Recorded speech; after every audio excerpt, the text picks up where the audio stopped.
በቤታችን ውስጥ የአስም ታማሚ ካለ ይሄን ቪዲዮ እስከመጨረሻው በማየት መፍትሄውን ወዳለሁ። እሺ ከእግዚአብሔር በታች እኔ ዶክተር ጥበቡ እግዚአብሔር ምስክሬ ነው። እንዴት እንደምታመም እኔ ነው የማውቀው። ከአስም ተፈውሻለሁ። በጣም አመሰግናለሁ። ከአስም ከተያዝኩ በኋላ ወደ 8 ዓመት ሆኛለሁ። ሐኪም ጥበቡ አዲስ አበባ አለ የሚባል ወሬ ሰምቼ እየጠየቅኩ መጣና ያን ቀን ከሐኪም ጥበቡ ጋር ታክሜ ከወጣ በኋላ ምንም የምን ነገር የለም። ከአስም ተፈውሻለሁ። እንደኔ በአስም የምሰቃዩ ኑ ተፈውሱ እላለሁ።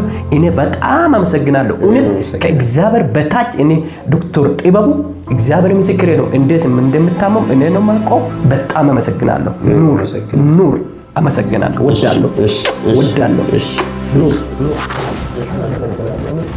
አድራሻችን ቁጥር 1 አየር ጤና ወደ ካራና ትራንስ ኩባንያ ፊት ለፊት፣ ቁጥር 2 ባህር ዳር ዲያስፖራ በአሪጉ አስፓልት መስጊዱ ፊት ለፊት እንገኛለን። ለበለጠ መረጃ ስልካችን ባዮ ላይ አለ።